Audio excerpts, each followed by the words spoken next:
Didn't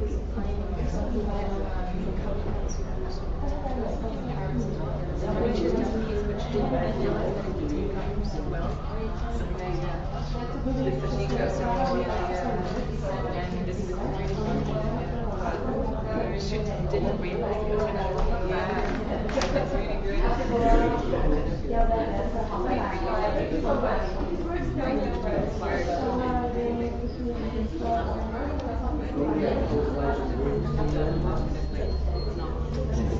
that's really good.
So,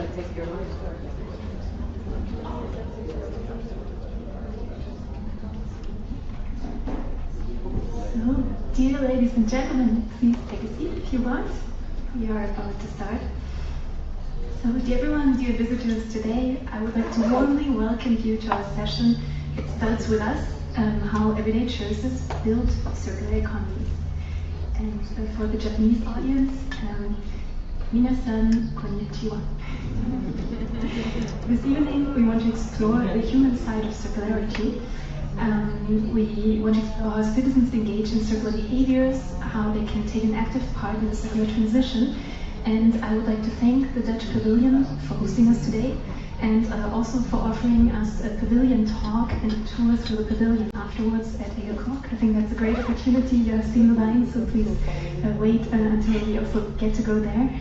And I would also like to thank the European Circular Economy Stakeholder Platform for organizing this event, the joint initiative by the Commission and the European Economic and Social Committee has managed together the circular economy community beyond the European borders. So my name is Rosa Strube. I'm leading the team on sustainable lifestyles at the CCP in Germany, and together with my colleague Dominik from the Rediscovery Center, we are co-leading as organizations the leadership group on circular behaviors and citizen engagement. I'm very grateful that I can moderate the session today.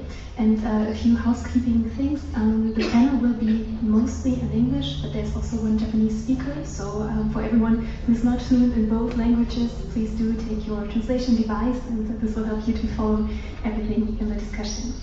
And before we start with our panel, I think it's a great pleasure to hand over to Erin Murphy from the Rediscovery Center as well. And we thought about how to make the session a bit more special. It's a bit later in the day. It is on a topic that is very close to all of our everyday activities. So also for bringing forward the spirit, we would invite you to not only listen, but also become a bit active today. And this is what you will explain to us and to the audience and how this will work. So the floor is yours, and you will show us what this will be. Thanks. Thank you for the introduction. I'm delighted to be here taking part in the ECSP Circular Days program at the World Expo in Osaka. And I'm here to explain those packs that were on your chairs. When it comes to citizen engagement, hands-on experience is one of the best routes to embodying behaviour change. Combining awareness, creativity and positive action helps create a sense of empowerment and agency. This is something that we see all the time at the Rediscovery Centre through the workshops and through the programmes we run with the public. And so, as part of today's discussion around citizen engagement, we've brought a very special hands-on experience which we designed specifically for the World Expo for you all to take part in. And I'm going to let the video that we've prepared explain this a little bit more.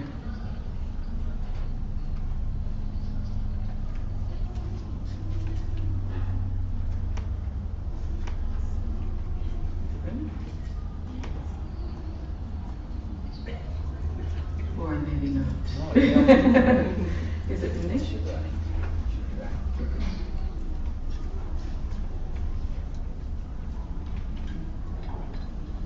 Okay. Phew. I could. There should be sound. I'm Erin Murphy. I'm the Programme Manager of Rediscover Fashion. Rediscover Fashion is one of the 4 central enterprises based here in the Rediscovery Centre in Ballymun in Dublin. The Rediscovery Centre is a national centre for the circular economy, and the work that we do here is all focused on inspiring, empowering and demonstrating how the circular economy can benefit us all. In Rediscover Fashion, we do that through various different avenues. We run work placements here in the workshop where we are training people in green skills, in sewing skills, in repair, in circular design, and we're creating products and providing reuse solutions for unwanted textiles. We've designed this workshop specifically for the World Expo.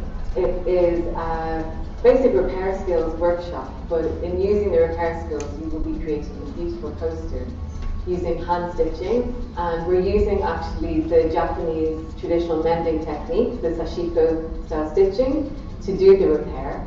We're also using traditional Irish fabrics to create this beautiful coaster. We're using old Foxwood blankets, which were a staple in every Irish household almost in the 50s. Patch itself is taken from offcuts from the Irish linen designer Jennifer Slattery, and we have dyed them using the madder root, which is the natural dyeing technique that was used to dye the traditional economies on the Aran Islands. We're using leftover yarn from Studio Donegal and from Foxwood, two mills that are still in operation using traditional weaving techniques in Ireland. We've packaged all of the materials you'll need for the workshop in a origami Menko thread pouch, drawing on another Japanese traditional craft technique. So there's many stories being woven together through this workshop. There's traditional crafts from both Ireland and Japan. The coaster itself, the design is inspired by the Japanese flag, and we're really delighted to be delivering it here to you today. It is a truly circular and cross-cultural collaboration. We hope you enjoy it.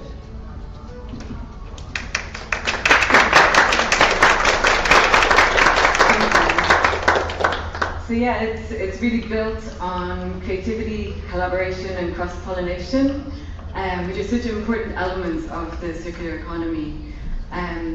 It's in the counterpoints of these collaborations that new possibilities and new realities can arise. So they're just so key. You'll be learning a basic repair technique, which is one that I often teach people how to repair jeans. And it's one I love teaching to people because it is just a needle and thread and the basic hand stitch. So it means that extending the lifespan of our clothing and all its associated benefits is just a needle and thread away from us all. And that's very empowering to us. If you can think about us all mass mending instead of mass buying, the world would look very different in terms of textiles. So just to finish, these particular packs are very limited edition because they also include, as well as the linen, a patch from an old obi belt that I collected from the Kurokuro workshop in Kamikatsu, which I had the privilege of visiting before I arrived at the World Expo. And Mamona is here and she will explain a bit more about that amazing zero waste village. In the packs, so this is what you'll be creating. So it's a coaster for your cups. In the packs there's everything you'll need. So I invite you to stitch along while you're listening to the discussion. I will be over here at the side. There'll be time afterwards as well if you want to do it afterwards. It's about half an hour, I think, after the discussion. I have some scissors and some rulers, but everything you need to create the pack or create the coaster is inside. Pins and needles and threads, and you can make it here or make it at home at your own leisure also. Enjoy.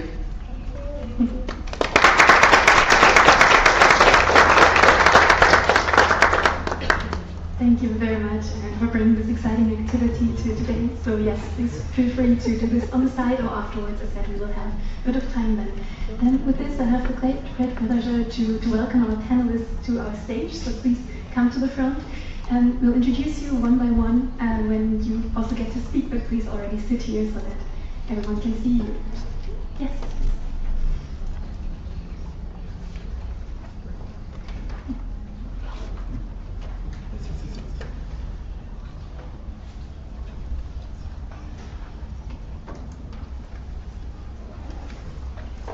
So it is my special pleasure to have Yashiriko Higashi from Osaki town, who's the mayor there, and it's great that you are with us today.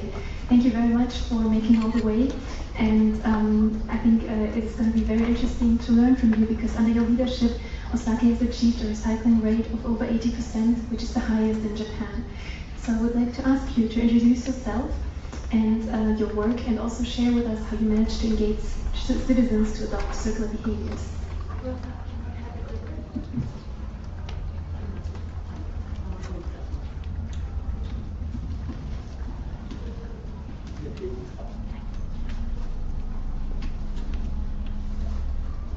皆さんこんばんは。鹿児島県、大崎町の町長の東康弘と言います。2001年から現在まで24年にわたり大崎町長を務めております。年齢は81歳です。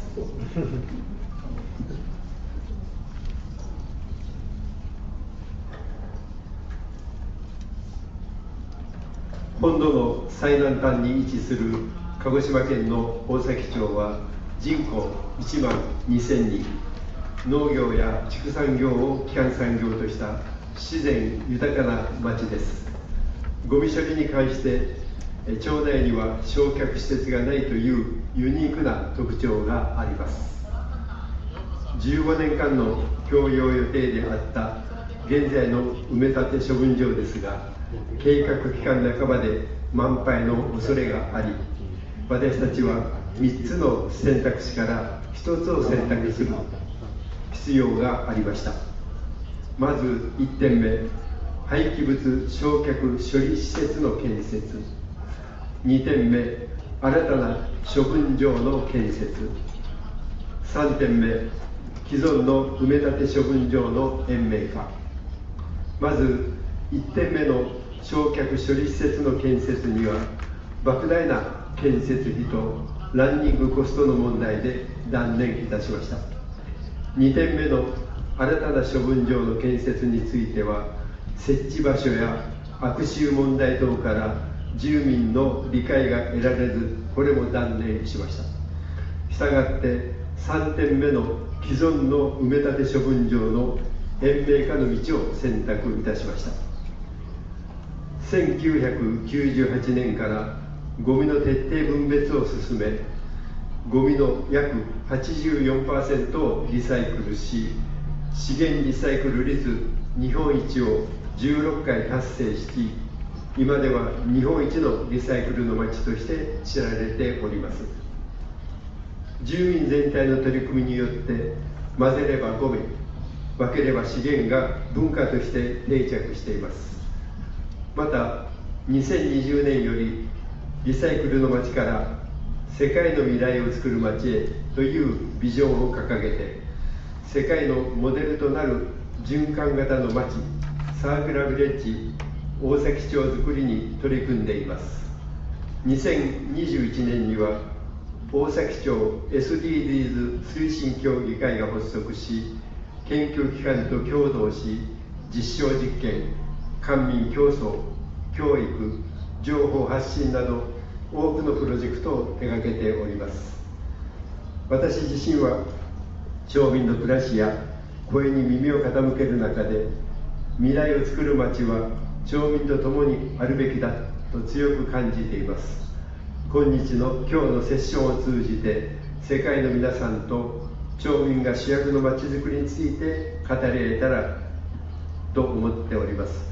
座右の銘は一遇の書でございます。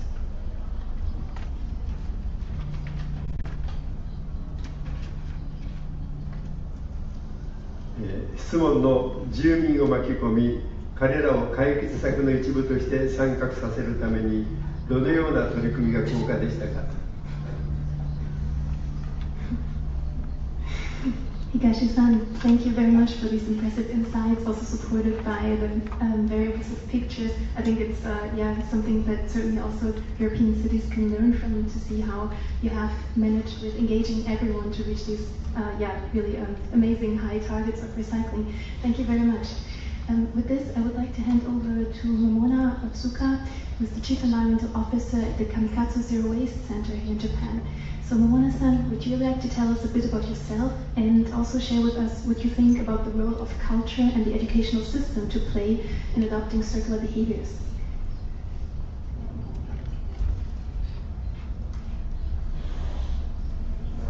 Konbanwa. Good evening, everybody. I'm Momona from Kamikatsu Zero Waste Town. Our center is located in Shikoku Island, Tokushima, which is the smallest town in Shikoku with only 1,300 population. And although we are a very small town, we have a big ambition to produce zero waste. So since 2003, Kamikatsu have declared zero waste, and we are now aiming by 2030 we will produce zero waste. So our center is shaped like a question mark, and we have a nickname of why. So our message is to question the society why we produce a lot of waste. And we have, at our center, we have the only waste station, and next to the waste station, we have a hotel. So guests can experience lifestyle in Kamikatsu. The picture on the right is the waste station. From younger children to elderly will gather here, bring their waste by themselves, and separate into 43 different categories. And as for your question, culture and education play a central role in encouraging circular behaviors. And in our town, there is only one station, so residents bring and separate waste with the support of our staff. And they separate items into 43 different categories, and this system itself plays a function as a form of education. One important feature is the visualization of recycling destinations and costs. So the picture on your left is the poster at our waste station, and it tells you where the garbage goes, what it will become, and how much it will cost to recycle. So this costs whether it generates cost or revenue. And this knowledge directly influences consumption habits of residents, encouraging them to reduce waste at the source and to choose packaging that is not easier to recycle. For example, metal is recyclable and also brings revenue to the town. So residents will think, maybe I will choose cans instead of plastic bottles. And another educational element is the use of language. Kamikatsu avoids terms like burnables or non-burnable waste. Instead, we use phrases such as items that must be burned or items that must be landfilled. And this framing communicates that burning or burying waste is a last option, and creating a kind of nudge communication that aligns behavior with the town's zero waste goal. And on the other hand, cultural side, the town also reuses materials that might otherwise be discarded. So in your package, there is a kimono fabric from Kamikatsu. And next to the Zero Waste Center, there is a Kurukuru workshop we call Kurukuru Kobo, where registered local artisans remake unused textiles such as kimono fabrics and koinobori, which is carved streamers, into clothes, bags, and accessories. So these products are then sold, combining cultural heritage with social welfare. So, in fact, yes, so these are the examples that Kamikatsu can share with you. Thank you. Thank you very much, Momona-san. And I think you have room for the people who would be very interesting to visit your center now and stay in the hotel. I think it's very, very interesting examples on how to engage consumers and how to learn about the value of things and of materials. So, can I add one thing? So not only educating the residents, but we are also providing study tours for visitors outside of Kamikatsu. And I have actually another slide. So, for example, we have university students or companies who are visiting to Kamikatsu to learn and experience our lifestyle and systems. And some of the, at our hotel we provide study tours and separation experience. And the middle picture is taken in Tokyo Art University in Tokyo. One of the design students visit us and got inspired by the idea of kuru-kuru. And after going back to his campus, he focused on his waste station and tried to change the waste station into material recycling place. So he created this Saimoku Ichiba, which is like a market for artists, students to reuse the wood that they use a lot in their art pieces. And another example on the right is a real estate company who visited us 2 years ago, has aimed to recycle 100% by 2030, and we have cooperated to give lectures and to redesign the waste separation. So these are some influences that is now starting to change others in country. Excellent. Thank you very much. So your influence indeed spreads far beyond the borders of Kamikatsu.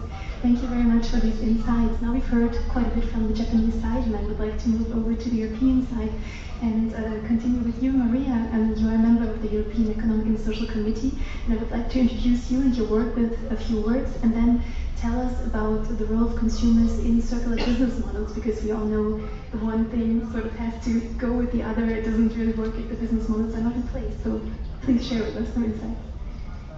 Yes, thank you very much. Good afternoon, everyone. Thank you for having me here. To be honest with you, I'm still not sure if it's the consumers that drive the change or if they're the businesses that drive the change. I mean, inherently, our economies and our way of living was circular. And at some point in history, somebody decided that, oh no, it's much more efficient and economically viable, and we're making much more money to change the system and to do it linear. No? So they weren't the consumers that they decided that this was the best option. And even at this point, when they wanted to buy still sustainable products, they were not available anymore. On the other hand, I do know that as consumers, we have a huge destructive power if you want. If we want to sabotage something, if we want to boycott the product, we can kill it. So in this sense, I'm sure that this destructive power that we know that we have, but we're not losing it, of course, if we use it for good, it can also work. If we decide that this is the product that we want, and this is the way forward, I'm sure it can also work. No? Now, for me, consumers, you can't really tag everyone under the same title. No? There's a lot of diversity, there's age gaps within the consumers with completely different trends. But one of the things that I do think that we need to bear in mind is that consumers, at the end of the day, they're people, they're citizens, they're working people that they consume because they want to cover a need. Either it's a real need, survival need, or some need that we think that we have to cover at the end of the day. And it also depends on our purchasing power. So again, depending on which action on the circular economy hierarchy we want to intensify, for example, if we're talking about new products and if we're talking about how accessible these new products, circular products are, we can only count on the consumers that we actually have a conscience to go that way, but they can also afford it. And we need this segment of consumers if we want to help companies scale up their business plan, because this is something that we also see. No? Any innovative idea that we have, it's difficult to scale it up if there's not enough demand from the people. But if the people cannot afford it, so that it can be affordable for the majority, it will not fly. So, especially for new products and innovative ideas, either we make it affordable from one day to another, or we improve people's income, which should also be an option. Now there are other elements of the circular economy, of course, the repairing, the sharing, which is more appealing. I have the feeling it's more appealing for the younger generations, for my age and now older people. Maybe this is an action that can still be seen as poor people's action. You know, I'm not buying something new and I'm repairing it because I can't afford to do something else. You know, and I think our focus should not be pull everyone and lift everyone's living conditions and income conditions, and build awareness and build education so that people can make these sustainable options and these circular options as a choice, not as a need. Thank you so much. We just had a whole session on business models and also the interaction with consumers, and I think we can see it as a very comprehensive question which cannot really be answered just in a few words. Thank you so much for these very different insights. And I think as we talk about business models, it's a very good time to move on to our next speaker, who is Aina Holt, who is the founder and CEO of Natural State AS. And it would be great if you could tell us a few words about yourself and your company. And then also, I think it's very interesting, you are having business operations both in Europe and Japan. So please tell us a little bit about the cultural differences that you have noticed with working with both regions and how you address those. Thank you so much. I'll try to make it brief, although it's a long story of how I ended up in Japan the last 13 years of business operations there. To start kind of with the beginning, Natural State is a think tank or a methodology understanding based on value chain transparency, so the direct open value chains and value chain dynamics of the world. New natural state of the market is our theory with the economic consequence of awareness, because it is awareness in the market that will probably change our behavior as consumers and users and humans in our interaction. And the market is human. It's the human factor that drives it. Either you're in position or you're personal, taking emotional choices. And to reach this kind of understanding, Japan has been very important. I grew up as an economist with the global coffee industry. It's a very daily product, your today's coffee. So I'm the owner of Fuglen in Tokyo and Kyoto opening now, and also in Fukuoka, where we've been establishing ourselves. And it was really about introducing and working with transparency mechanisms in the global value chains of coffee. Because with the transparency comes awareness, also trust and understanding of impact and how a value chain impacts everything. And it's with this awareness you can bring in, if you manage to bring the awareness, the narrative, the story, as we did with specialty coffee and direct trade principles, transparency trade principles, and traceability principles into the value chain, we could inform about how nature, human, and society was affected in each market dynamic transaction in the whole value chain. And that is, when you are informed of that, in the end I believe in the good of people and good of humans. So you start choosing better. And this is what the whole experiment with going to Japan was, because I was very fascinated, coming from Norway, this is a Norwegian company, but working with in collaboration with Japanese companies in the early 2000s, I noticed the very deep quality orientation in the market. And I was visiting and understood the dynamic of the food system, the very kind of interesting dynamic between the rural and the urban, how you maintain rice fields that last for thousands of years, and how you have a very, very profound understanding of natural connectivity. And that is something that we might have lost in the West. The long-term perspective that is established as a market cultural preference in Japanese culture is very interesting to work with. And also the natural circular principles that is established in the culture, and again with the quality aspect. Qualities of longevity, durability, repairability that is established as a part of managing value, creating value, and sharing value. So these aspects of market cultural approach was the reason I wanted to open a company in Japan. I was only 24 first time I was here. We opened when I was 29, and now we've been here for 13 years. And it's a very fine and beautiful place to work with because you have this cultural preferences and insights. So we have a lot to learn, but we also have a lot to share. And there's many aspects of the Nordic market culture which is interesting to combine with the European. And one of the unique preferences from our side is the transferability. In the Norwegian, we have the Transparency Act enforcing us to report on ethical impact in our global value chains in anything that is consumed or produced in Norway. That is a unique legislative function, and that is also very interesting to look at in coherence to meeting the Japanese, right, with the transparency and traceability. So these factors really affect how this works. And this brings me over to my third hat and why I'm here today. It's also because I'm also representing Nordic Circular Hotspot. Because when you then work with market development or value chain transition, which in the way the global markets are, and you work with local market cultural aspects, contexts, and cultures, using kind of a common language for natural resource management, which circular economy has become, is very, very good when you look at the natural resource management in the market and society of human need and human behavior.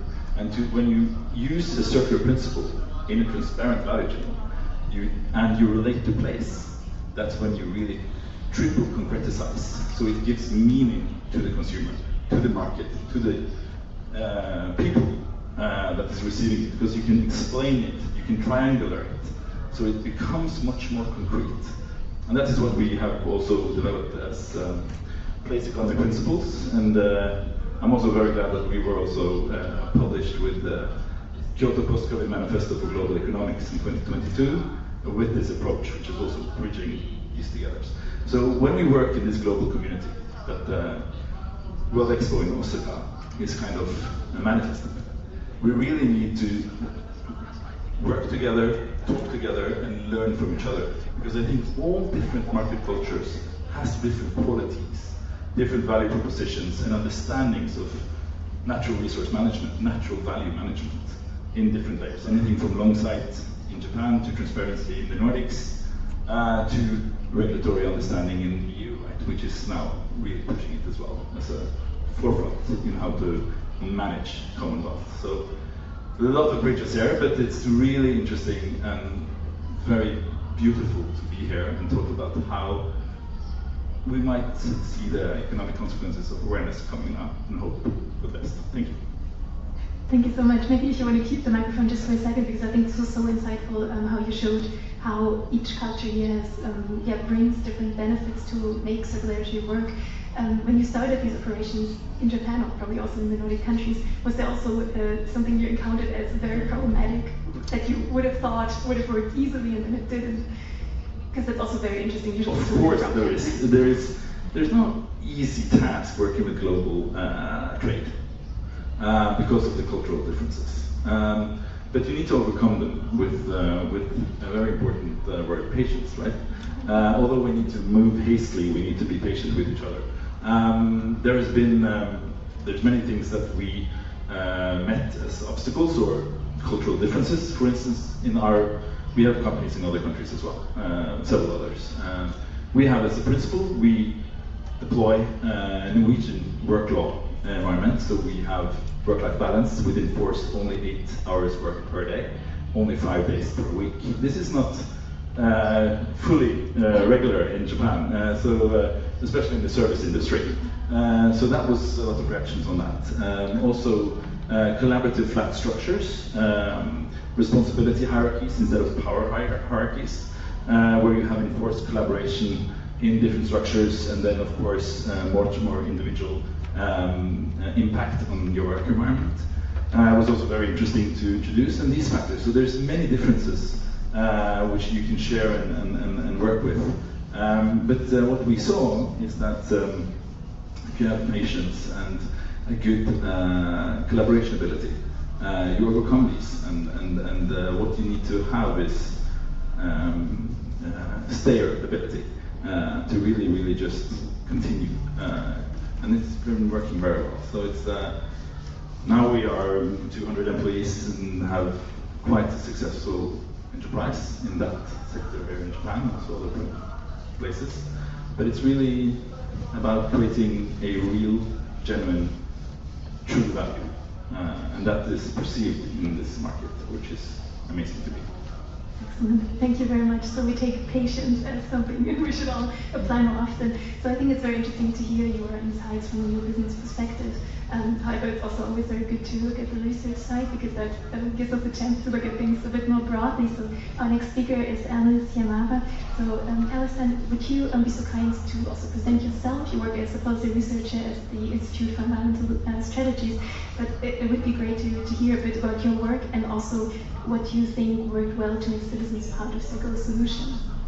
Thank you so much, Rosa, and thank you so much for having me on this panel. I feel really humbled to be here on this panel with so many inspiring speakers. So thank you. So I'm Alice Yamave, and I work at the Institute for Global Environmental Strategies. So it's a research institute that works mostly on accelerating the sustainable transition. We work with policymakers, local governments, businesses, as well as local communities, and we work on a variety of issues that are all related to sustainability, coming from climate, biodiversity, waste management, and circularity, of course. And I work in the sustainable consumption and production team, and more so on the sustainable consumption side for myself. So this is anything that relates to us, actually, the way we live, our lifestyles. So the projects that I've been contributing to are all related to how can we reduce the amount of waste that comes from our lives, the amount of single-use plastics we're consuming, how can we decarbonize our lives. So we've organized or supported the organization of climate citizen assemblies at the local level. So we've worked with a lot of local governments across Japan, especially in Kanagawa area, because this is where we're based. I think I forgot to mention that. So yeah, we've seen how citizens react and what they want in terms of what helps them most in accelerating their sustainable transition and what applies best to their lives at the very local level. And also something that we've more recently started working on is how can we accelerate the transition to a more sustainable and nature-positive food systems. So how can we eat more local, more healthy, as well as in a way that is not as maybe carbon, doesn't use as much carbon, and is more positive for biodiversity and nature in general. And for your question, yes. Thank you. So maybe before I answer that, I have a question actually, maybe for you, Rosa, and some of the panelists as well as the audience. You don't have to answer, but maybe just ask yourselves, is there a habit or a behavior that you'd like to change? I think maybe some of us eat not very healthily, maybe you don't exercise as much as you'd like to, maybe you're not taking the time to read, or so maybe for me, maybe I spend too much time on my phone. And I know that this is a bad behavior that I have. And I know this, and I think most of you know that this is something that you'd like to change in your lives. And even if you know that, a lot of the time it's actually really hard to make that change, especially on the long term. Maybe you can, for 1 month, make a diet and try to eat more healthily, but then beyond that, because you have the influence of your environment, of your friends, your family, it's really hard to maintain that change. So actually we realize how irrational humans are, and we're not really governed by rational thinking most of the time. So even if we get the right information about what is a sustainable behavior, even if we're sort of mandated by rules and regulations to not use plastic bags or behave in a sustainable way, maybe this is not applicable for the longest time, or maybe we don't identify with it. So we rely on behavioral sciences or behavioral insights. So this is a science that looks to understand what drives people's behaviors.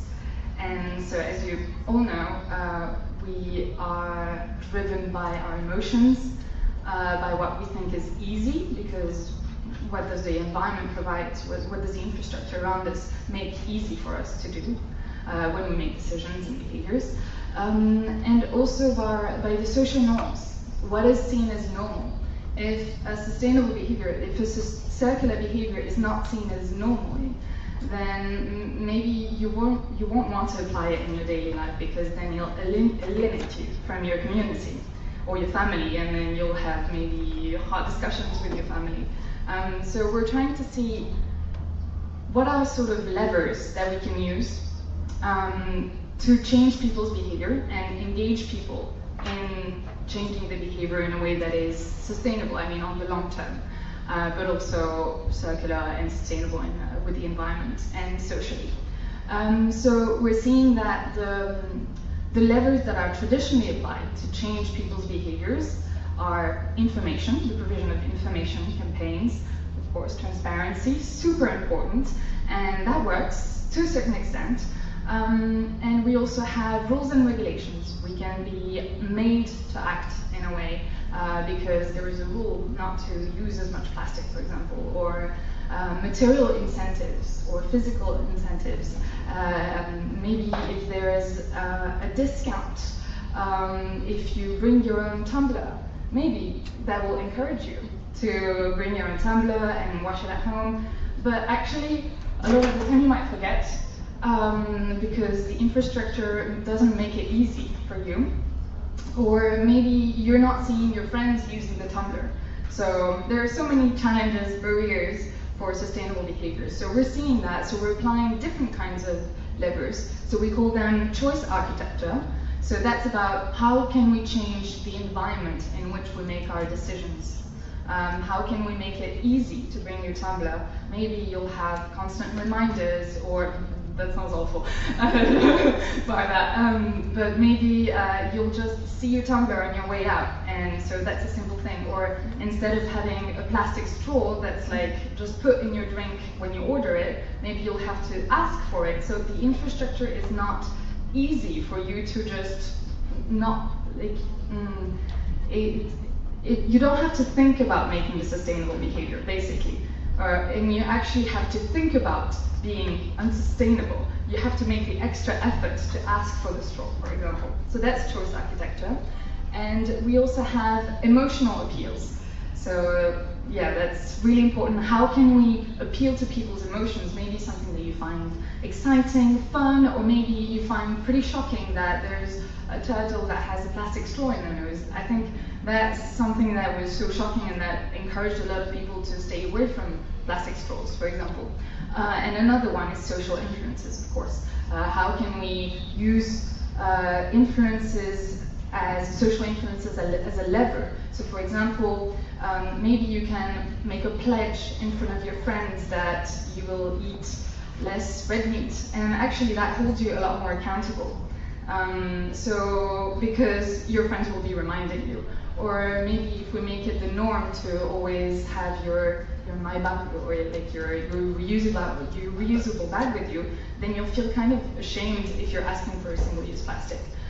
So things like that. So we're seeing how there are different kinds of levers actually, not just what has been traditionally used, like rules and regulations, information, and material incentives, and how can we combine the different levers to make more effective interventions, behavior change interventions that will last for a longer term.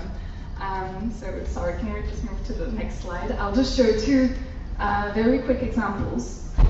So here is one example with our partners in Ho Chi Minh. So in Vietnam they have a huge culture of coffee drinking, and a lot of it happens with single-use cups.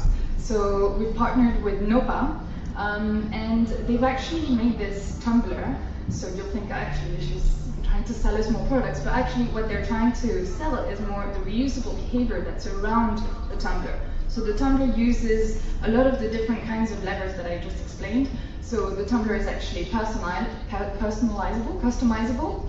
So you can choose what color you want the lid to be, or the little handle, or the bottom, and then you can also put little stickers. So that's very engaging with your emotions. You'll feel like you're identifying with this tumbler, and you want it because it's kind of a part of you. You feel proud because it's cute.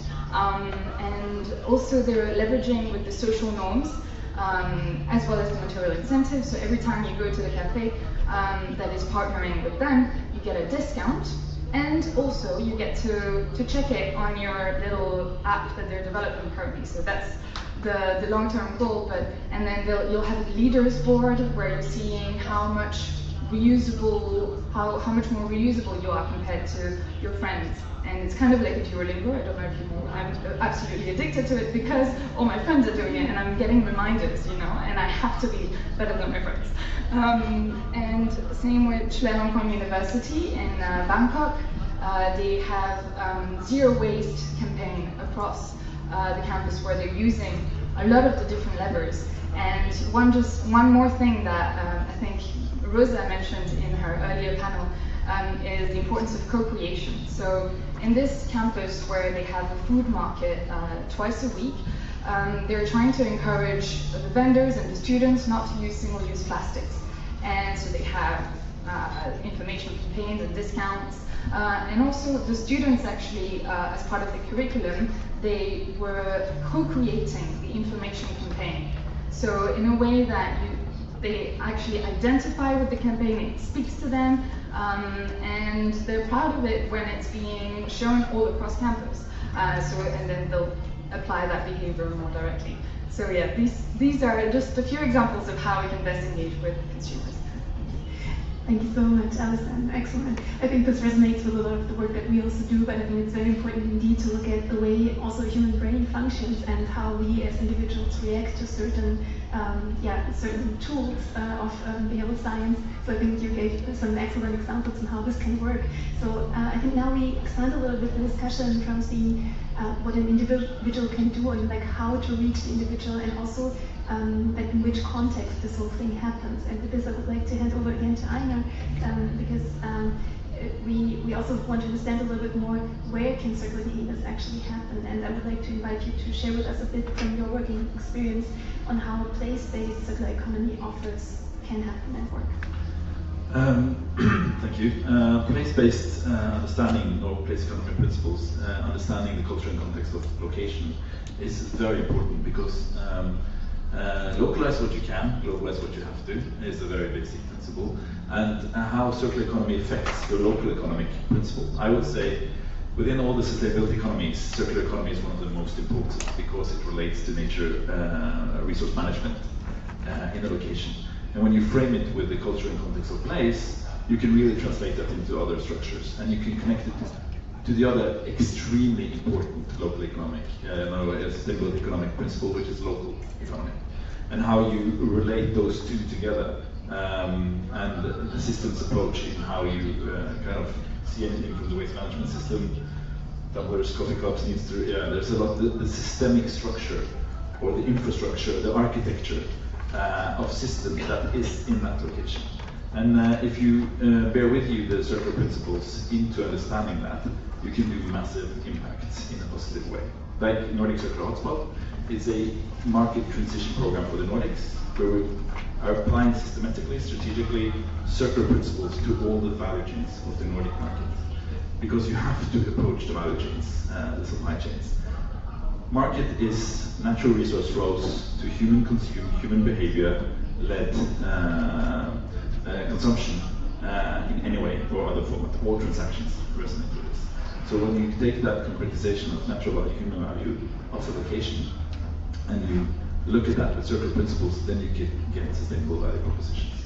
And it's very fascinating to see how different you need to relate to this in any place of the world, because we have different value use. And that is also very important. Just the factor of time between Japanese and Western perspective, very important factor. So this is really important to bring into the picture when you do the strategies for transition. Thank you so much for this interesting insight. So with this, I finally want to hand over also to Claire Downey. I introduced you very briefly in the beginning, but also welcome to the panel. So can you tell us a bit about the Rediscovery Center? We saw a bit in the video already, and I think we're all excited to learn much more. But we also want to understand a bit how you use this place for circular economy and how you influence people's behavior, and also with the local and national policy at the same time. Thank you very much, Rosa. I'm very excited to be here on this global stage with such a fascinating discussion. It's right where we want to be, because the Rediscovery Centre really did start as a local project from our local community. So we're based in the north side of Dublin, in a disadvantaged area that underwent urban regeneration, one of the biggest in Europe at the time. And the community was consulted, and what they wanted was a place they could that would create jobs and training opportunities for them to go into work, and also somewhere that dealt with the idea of litter and waste, because they were facing lots of challenges at the time in the area. So circular economy brings these together beautifully, and we move beyond the idea of waste. And we started out with a furniture workshop to take furniture from the flats that were being knocked down and to sell it back to the community at affordable prices, and have grown from there. So we're 21 years now operating as a social enterprise, so we employ and train people from disadvantaged backgrounds as well, and we're now the National Centre for the Circular Economy. So what we aim to do is to inform people and engage people and inspire people towards circular living, and we really try to meet people where they're at. We try to reach people at all levels, from all backgrounds, in many different ways through our centre. So we have an education program, and we work in schools from primary to university, doing workshops, and we also provide on-the-job training, so adult education as well, learning practical skills as well as ideas. We are a demonstration centre, and I'll come back to that shortly, for reduce, repair and prevention ideas.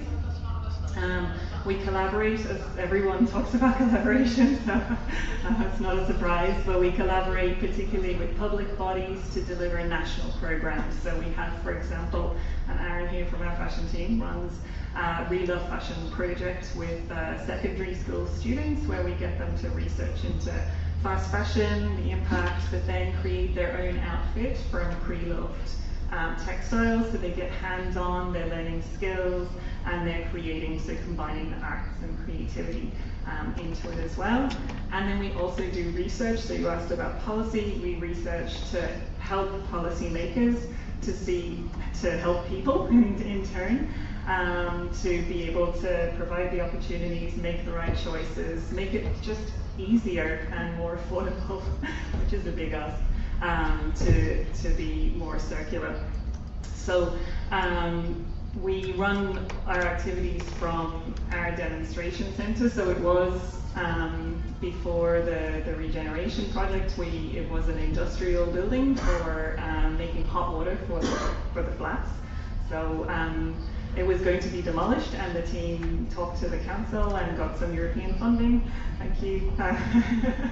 And we were able to turn it from an industrial building into a centre that shows what circular looks like everywhere throughout the centre. So the whole idea is to talk about circularity by showing it.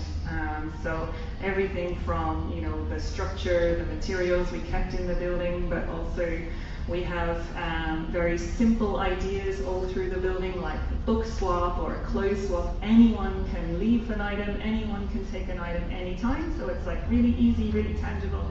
And then we have much more complex systems for people who are really interested in that type of thing. So we have circular water systems and reed beds, and we have energy systems, renewable energy systems. We cover lots of areas. We've obviously fashion, we have paint reuse, we have bike program, bike repair and maintenance. We have a food rescue cafe, so trying to show that food waste through our cafe. We have an eco store. There's lots going on. So through that, we try and always have a combination of the science, the research, the data behind it, also the creativity, to bring people from all different interests, and that's what we've tried to put into these packs today. So in that way, we're trying to engage people, we have the knowledge, we share skills, we motivate, hopefully inspire people, and we try and give them new ways to carry out their behaviours, new opportunities. Excellent, thank you so much, Claire. And I think besides the Kamikaze Zero Waste Center, now everyone also has a second goal to travel to in Europe. So thank you for sharing this. And I think it's very impressive, like what you all offer and how you manage to allow people to experience circularity on these different dimensions. That's of course very powerful. And I think with this, you also of course have a very good position to influence the local policy making. And talking about policy making, I would like to hand over again to Maria. And I would like to ask you to share some insights once more from the EU perspective, and to tell us a bit what the EU does to make sure that citizens' voices are also heard in policy making. Thank you very much. I think we have advanced quite a lot in the past few years on making people's voices heard. Not that much on making people's voices that are heard taken into account, which in my opinion should be the goal, not only having consultations, because there is a whole big range of online consultations, for example, in the legislative process of the European Union, and there are citizen assembly, citizens panels. So we have been adding mechanisms on how to involve the civil society individually and collectively, but we're still struggling to really influence the decision-making process. And this, I think it should be our next goal. I mean, as a European Economic and Social Committee, which is a consultative body of the European Union, and we represent a big range of civil society organizations, we do have a direct impact on legislation on the European level. And as a committee as well, we always open our doors to external organizations. We try to involve them in different events and different structures that we have. We organize the Europe USA, for example, events every year where we include young people, that they come over to know the institutions, to know how these processes work, and try to also give their opinion and try to get feedback from the Commission as well, precisely. Not to stay on the first step, but yes, okay, we've heard you. And especially as a committee building the circular economy stakeholder platform that is on the logos there, that I really hope that you visit the website. Precisely to create these spaces of dialogue, because it's not only to talk directly to decision makers, we have to talk to each other first, to have a common line of action and common opinions, and then go with a consensus towards the decision makers. I think it's even more impactful.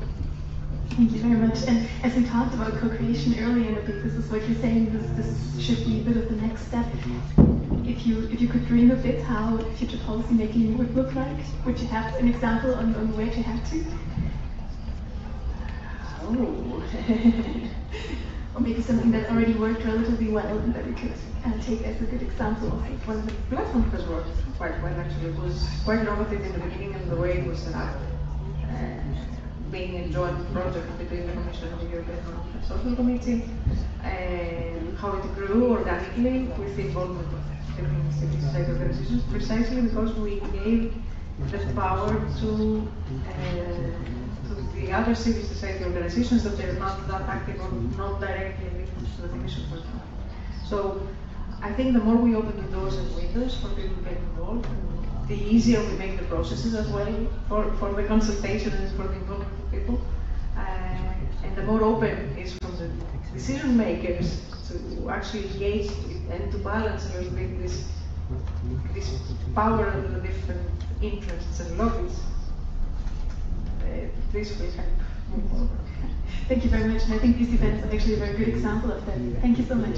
And then, Alison, coming back to you, from your work, which trends in circular behaviors are you seeing right now? Where should we make sure that we cover this in the future? Where should we maybe put our business models towards? Thank you, Rosa. So I think I'm not a huge fan of the word trend because, to be honest, it kind of it's a very marketing framed approach to how we see the world. And usually a trend is kind of to encourage people to consume more and more, and this is what we want to avoid. And also a lot of the time they're short term, and we want people to change their behavior in a more circular and sustainable way on the longer term. But if maybe I can answer your question, maybe we can see some interesting shifts that are happening in people's behaviors. And especially I'm seeing a lot of very inspiring initiatives that are more community driven. And I think this is probably an approach that works a lot more than having always a top-down approach, because there are, by definition, going to be place-defined, you know, place-based.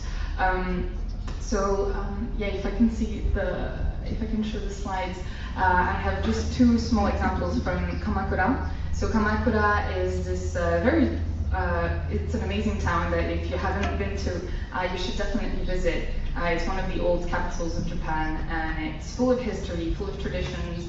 And this is not a picture of Kamakura, I'm sorry.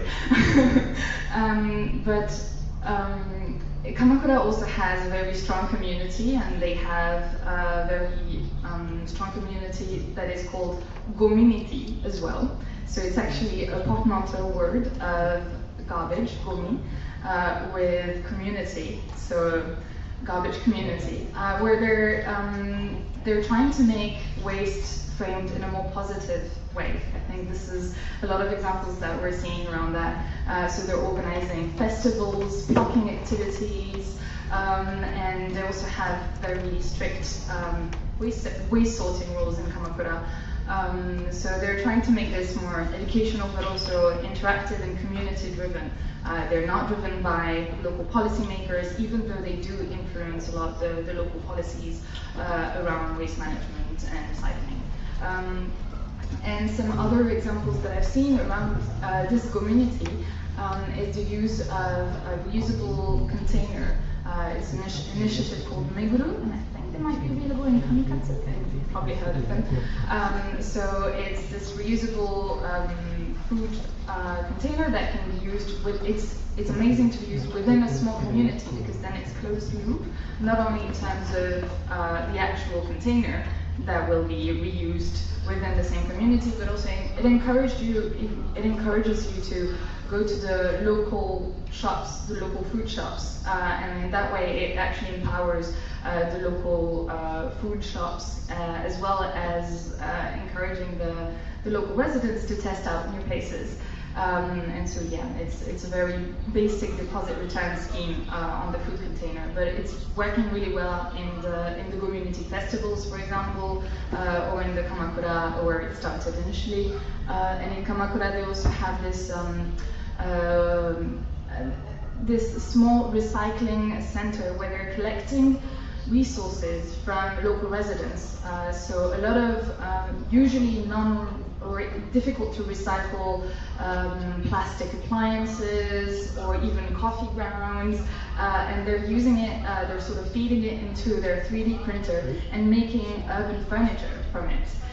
So they're not selling the furniture, it's just because it doesn't, I don't know, but it's just for people to enjoy in Kamakura city, and so they're like little benches or little pots for plants.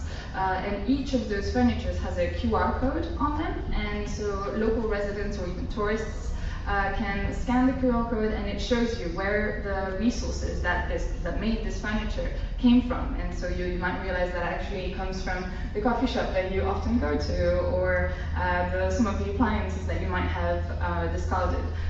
So yeah, I'm seeing those very community-driven initiatives as probably something that should not be an exclusion, like an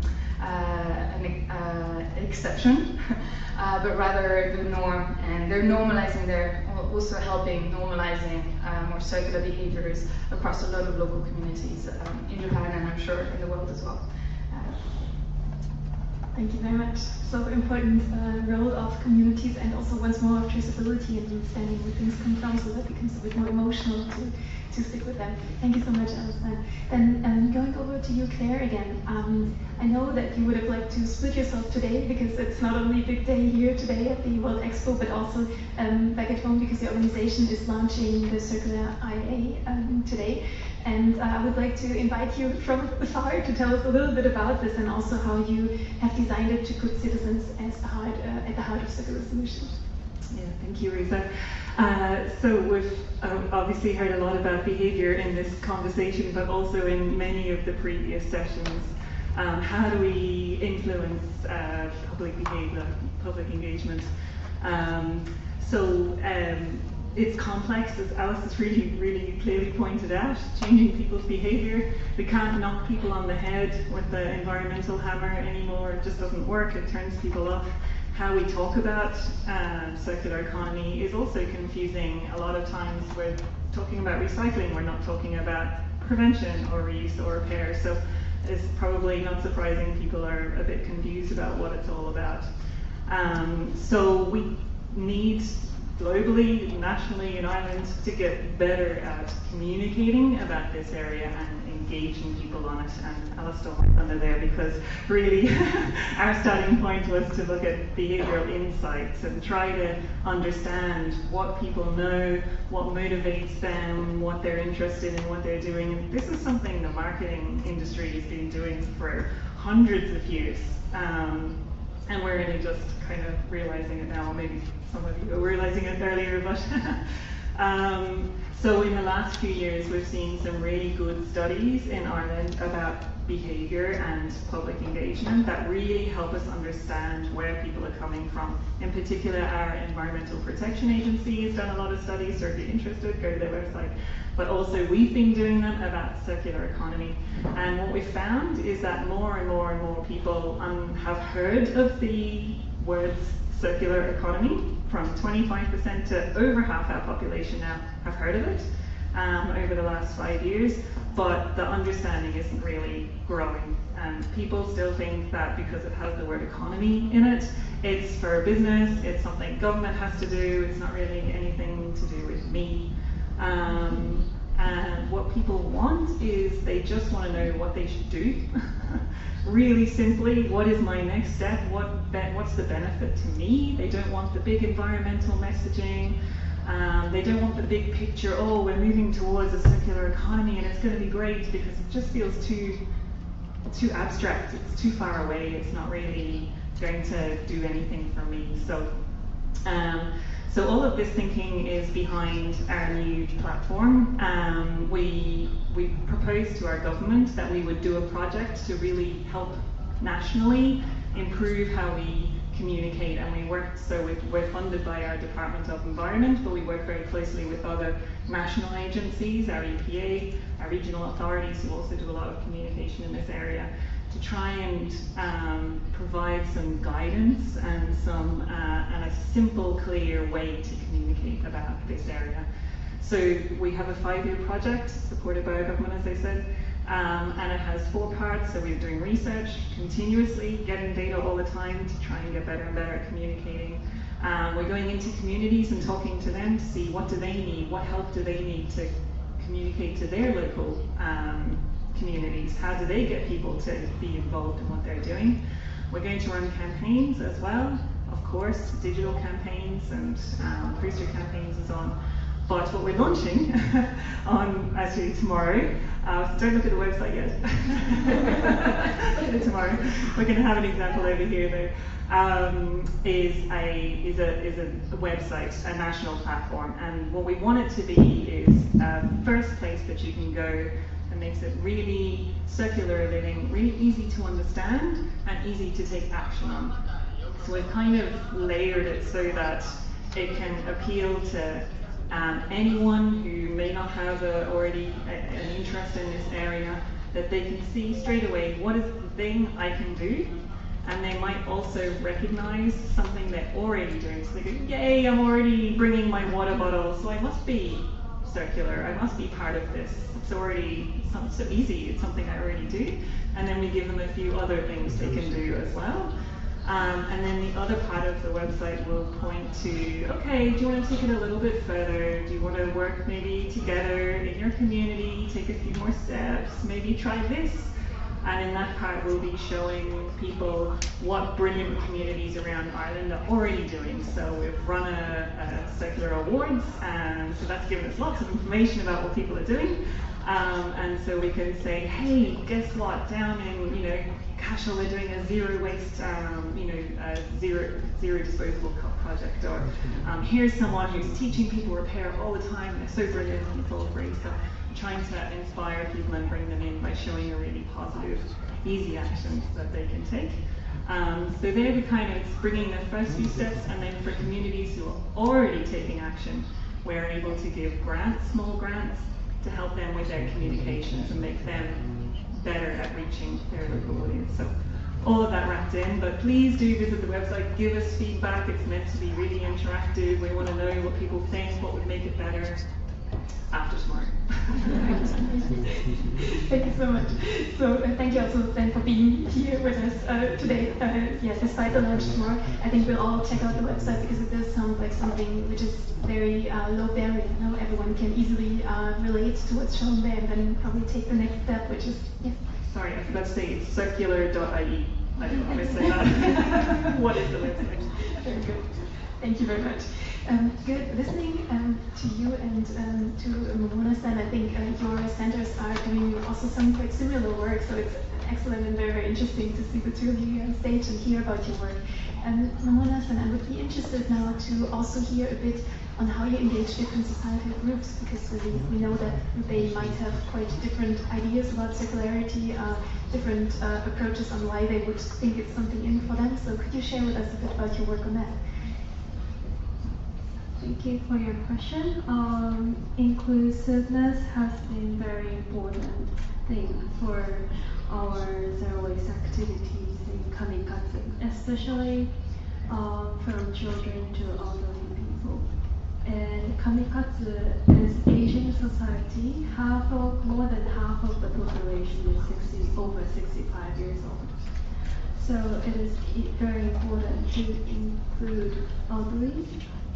And Kamikatsu is a very mountainous place, so it is difficult for elderly to actually come to the waste station. And although many are very active and they can drive and come to the waste station by themselves, the municipality provide free collecting services for those who cannot actually come to the waste station, and that's a very important way to communicate to each resident how what's their difficulties to live or what needs they want. And also communication is very important. And at the waste station, it's open 362 days, except for New Year's holiday. We are open from morning to afternoon, and we try to have a very gentle communication for residents, even though they mistaken their separation. We try to support them and to care them. So this is one example, and we also focus on education for younger generations, and local schools and kindergartens use the waste station as a place to learn, so that children can grow up understanding recycling and carry those habits in the future. Furthermore, we also welcome visitors from different backgrounds, especially outside of Kamikatsu and outside of Japan. So we try to inspire people to learn and exchange ideas and take part in zero waste activity. Excellent. Thank you very much, Momona-san, for this important work you do and for the advice that you provided to us. And we're slowly coming to a close of the panel and the questions, so I would want to invite you afterwards to also ask a few questions if you have to our great speakers. I think there's so much going on, so many exciting activities, so please already think about it while we have the last questions here on stage. With the last question, which I think is a very interesting one also for everyone to take home, I would like to once more address you, Higashi-san, and ask you if you could recommend the new circular behavior to the audience to take home and to test.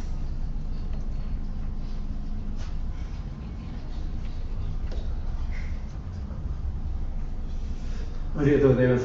大崎町の東です。サークラーエコノミーですけれども、私たちの先ほど申し上げましたように、焼却施設を持たない、そしてまた、埋め立て処分の延命化、そういったことで町民全体で町民の皆さん方にその分別をお願いをしてきております。続けていいですか。その中で先ほど自分ごとということが出てきましたけれども、町民一人一人がリサイクルをするということを自分のこととしてその理解して実践している、まさしくその共生共同の地域社会を作っているということがあります。またリサイクルを通しながらこの住民と企業と行政が連携しながら意思の疎通を図りながら絶えずそのリサイクルを推進してきている。その中で行政は住民の皆さん方にいろんな決まり事をお願いする。そしてまた企業はその行政の委託を受けて、ゴミをその資源化されたゴミを資源化されたゴミとか一般ゴミを回収する。そしてまた、回収してそれを検査して商品化していく。そして販売していく。そういうシステム、そういった企業と行政とから民間、企業と行政と民間が連携しながらこういった取り組みをやってきております。その中でやはり資源循環型の社会づくりということがとても大切であります。もちろんプラスチック類も資源循環させる、再生させるという取り組みをやっておりますし、また資源循環型社会の中で実際に生ゴミを堆肥化したりとか、それを、有機堆肥として使用したりとか、あるいは有機物の堆肥から菜の花を栽培して、そしてまた菜種を採取して、そしてそれを使っていただいて、そして、リサイクルセンターで回収をして、ディーゼルエンジンの代替燃料として BDF として生成するという形で資源循環型の社会を回す。これは、住民と企業と行政が連携して絶えずその意識を共有しながらやっていかなければなかなか難しいことがありますが、そういったことを通しながらそのゴミの資源化率を 83% ということをやっております。またリサイクルしたものにつきましては私たちは販売をしておりますので、その販売益金が毎年だいたい800万円から1000万円ぐらいあります。こういった益金を利用して子どもたちの奨学金の融資、あるいはその支援補助という形で取り組んでおります。やはりこの焼却炉を持たずにゴミを分別しながら、そしてまた資源循環化を果たしていきながら持続可能な地域社会を作っていくということを多くの皆さん方に訴えていきたいし、また、大きな自治体ではなかなかできないところもありますけれども、上勝町のように同じような方向性を持って進めていっているということで、やはりこの資源循環型社会の構築というのは多くの皆さん方にやっていただきたい、体験してほしいとそういう思いであります。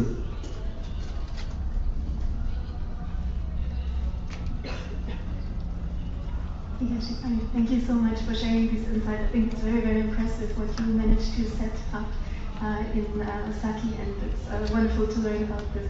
Thank you very much. I would like to see if there are questions from the audiences to our panel. Yes, please.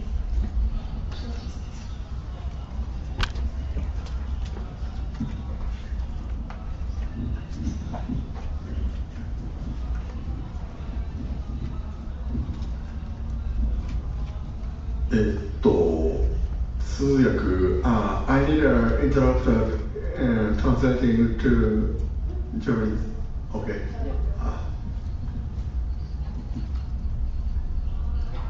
はい、いろいろな興味深いお話、どうもありがとうございました。やはり行政が旗を立てて、でその後市民たちが、企業が、組織化して、ルール化した上を歩いていくというのは一番簡単であり、ただその出発が難しいのかなという印象を受けました。話題の中で、よく出ていた天然資源についてちょっと質問したいです。第一次産業、農産物、水産物、鉱物資源等を、我々人類は、採取して獲得して、それを消費して、現代社会が成り立っています。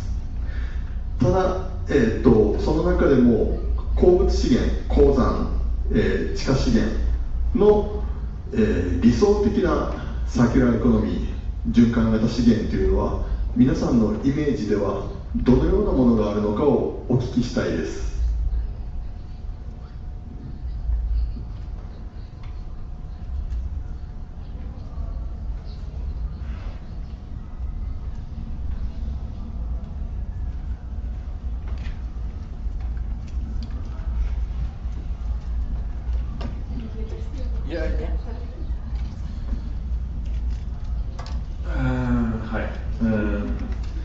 Ideal societies are always interesting to talk about because ideal situations are ideal and not obtainable. But we just came from a very interesting panel earlier today. We were talking about critical minerals and metals and how exactly how we have to relate to the demand in our societies now as we are overusing everything. So we are having quite progressive understandings especially in the Nordics and in Europe now, on legislation and regulatory mechanisms that control and regulate these factors. However, because of the green energy transition, minerals and metals are in dire demand. So these paradoxes must be balanced or understood. In the end, I think in an ideal circular society, the awareness of the consumers and our behavior is in balance with the natural resource abundance. And we are far from it. But we need to, again, understand the potential, and we need to use all circular or all sustainability economic principles to revalue our existing resources in the systems, recirculating or rescuing rare earth minerals from all our waste streams, and seek the ideal state where we are not utilizing any new minerals or metals. But this is a huge undertaking where we need to have this collaborative effort, and it is really by collaboration between regulatory government, business innovation, and local communities that this can happen for us humans as individuals. We cannot do it as individuals, and we need to bridge all four perspectives into the same conversation. And I think that is also the beauty of place, where you build this experience or understanding of the societal dynamics of the location where you reside, and let the knowledge flow, because that doesn't cost any emission, but again relate to your local natural resources to any extent you can. Use local businesses, and again globalize only what you have to, but globalize everything that you can. That is a very important perspective, and also in that perspective. Thank you so much. Is there anyone else with a... Oh, sorry. No, I was just going to add to that, because I think we really need a better picture of what it looks like, to your question. There's no one really talking about what it looks like or feels like to be in a circular society. We do need a bit more of that, I think, at every level. A vision, you know, feels a bit cheesy, but it helps everyone to think about what it's going to look like. And I think what is especially helpful, and I know there are a lot of organizations bringing these together, but is examples, case studies. And just, I suppose, that brings me to the European Circular Economy Stakeholder Platform. Has an excellent website, a lot of case studies, just trying to help see, that's an example of, okay, we don't need to go back to mining of raw materials if we have this approach to this thing, you know. So that would be my additional piece.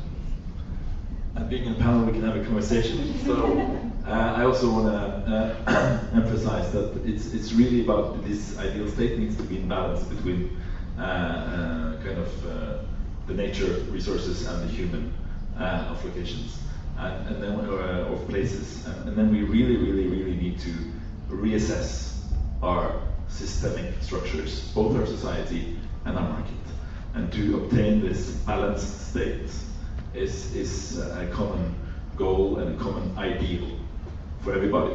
And we say in the Nordic Circular Hotspot, where we are working with the Nordic Council of Ministers towards an ideal state, we dare to express it. You have a very clear target, a fully integrated and sustainable society within 2030, so we have that time, but we have to work fast and patient at the same time. But it's really important to be able to express this ideal goal. And we say that the key to sustainability, because this is a sustainable way of life, sustainable qualities of life. So the key to sustainability is circularity. Circularity is a tool. It's a very clear tool. But the key to circularity is collaboration, because it's the only way we can make it. So we need to see those coherencies and talk about them and dare to express the targets and goals of how we want to change our society. So, very good question. Thank you. Thank you so much. So I think I would then say one more question back to some of the panelists, if you want to answer this. If you have one suggestion for the audience to take home to test as a circular activity, I think this can be quite inspiring. So any of you who would like to answer, maybe we get 2 or 3 answers before closing the session. Okay, it's a little bit linked to the debate that we have just had in the question. I think we need to go back to the biggest value of circular economy, which is refuse single use, but also refuse sustainable products. Because I mean, I was thinking that I came here with my bottle, and I have another 5 bottles at home, apparently, and I have a big collection of sustainable bags to go shopping. So refuse in general at some point, not only the bad products, but try to live our lives with what we really need, and just to be able to stay within the planetary boundaries. Thank you for the question.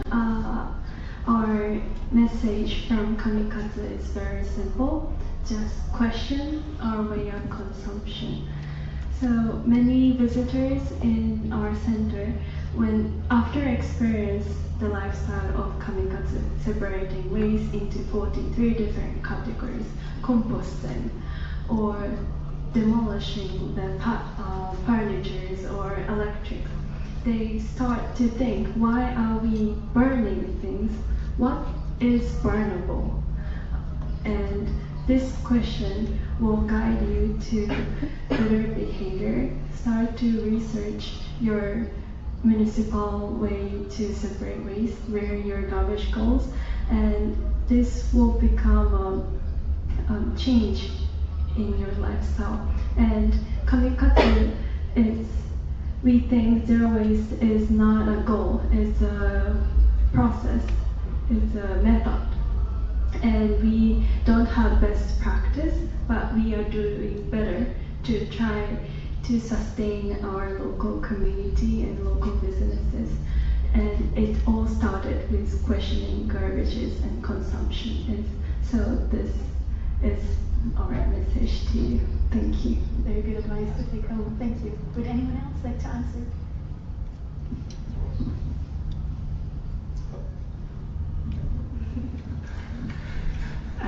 Mine's really quick. Please visit circular.ie after tomorrow and try one of the behaviours on it if you haven't already, or give us feedback on something better we could share. Yeah, I think for me it would just mostly, two things. So one thing it would be to encourage people to rethink about what they're already doing. I think you'll realize that actually you're already having circular behaviors, you're already repairing, you're already reusing what you have as much as possible, and also seeing the benefits it has on your life, on your community. It helps you create bonds, to share things with your friends maybe, and also for the environment. But that's usually a side benefit, as we saw. And also, whenever you do need to purchase something, something that I've tried to apply in my own life, and I don't know, it might be a bit extreme, I just think to myself, I can make this. And so I think it encourages you to see the world in a different way, and to, first of all, appreciate everything that is made for you, and to see the skills that it involves, the resources that were used to make those things. And also, when you try to make things for yourself, not only you're super proud and you show them to your friends and family, but also it allows you to develop new skills. And so all that time that you might be spending on buying new things, on scrolling on Amazon to buy new things, actually you can use that to get new skills. Maybe you can knit yourself a scarf, and then it's amazing. You did it. Maybe it's not perfect, but you're super proud of it and you're emotionally attached to it. So I tried to do that with a lot of things in my house right now. So a lot of it is clunky. It's not perfect, but I love it. So yeah. Ask for radical transparency in your systems, both market systems and societal systems. Ask for insight in all the value chains that lead natural resource to your consumer. Demand it and ask for it. It really is one of the few factors that will change the systems that we have developed over the last 100 years. Ask if there's always a local alternative to what you can have, a local producer, a local product, and invest in longevity, lasting qualities, instead of abundance of quantities. So move from quantity to quality in your behavior. And if you need to acquire something, check if it can be used. This is a used shirt from the 60s, bought in a vintage market. There's always a good alternative. And that is really, really important to bring with you. It's easy, it's fun, creates uniqueness, carries identity, and has lasting value. So figure out what is real value to you. Thank you. I would like to thank the whole panel so much for you. Do you want to continue? Yes, please. 私たちはこの地球に住んでおりますので、やはり地球の環境を守るということが一番大切であるというふうに思っています。自分の住んでいる地域の中で決められる約束事を守っていく、そういう意識を持つ、そういった町の町民の皆さんが生まれていく、生まれ変わっていくということがとても大切であると思います。先ほど鉱物資源の話も出ましたけれども、私たちの国にも容器包装リサイクル法という法律があったり、プラスチックの資源循環促進法という法律があったり、あるいは家畜との排泄物に関する法律とかといったことで不法投棄とか、あるいは大気の望みの禁止とかいろんなことが出ている。そういったことを行政は一生懸命住民の皆さん方に説明してもなかなか守られない部分もある。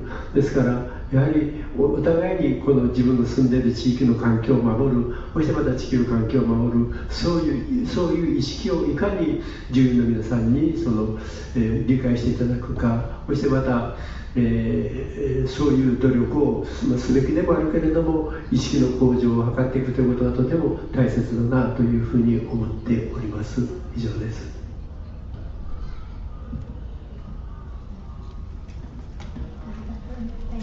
Thank you very much. much to the whole panel for your great and interesting insights. I hope everyone found it as inspiring as we did here in the front.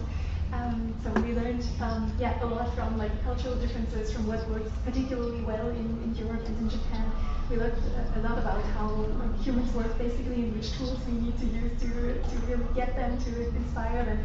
I was very happy to hear both of your examples on places where circularity becomes a real thing, where you can experience that, where it works. And I think it's amazing to see how this is happening on different parts of the world in similar and different ways at the same time.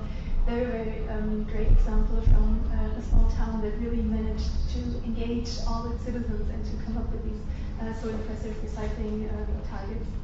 And then of course to also put the picture on the broader perspective on seeing how it can be moved up to policymakers, how we can all collaborate to make this work. So thank you so much. The time I think could have been even longer, but we leave it here. We were aiming to manage to build a bridge between Europe and Japan tonight, and I hope we managed to do this to really show their efforts on both sides of the globe, and there are many similarities and a lot that we can learn from each other. So I think that's the whole aim, and we would like to invite you to still continue on that and use the upcoming minutes to exchange further the speakers. Some of them even brought some material from their work, which I think will be amazing to see and to experience. But also, of course, it's just a chance to really talk to each other and see and ask some more questions that we couldn't cover here on stage. So we have about 20 minutes to do this now. We'll be placed around the room so that you can just approach everyone here. And then we are very grateful also to Wilke, who will later on at 8 o'clock give us the pavilion talk, followed by the chance to visit the Dutch pavilion. I think it's excellent, and we should of course take that chance. So thank you once more also for hosting us, and thank you to the audience. Please feel free to stay here, move around. Thank you.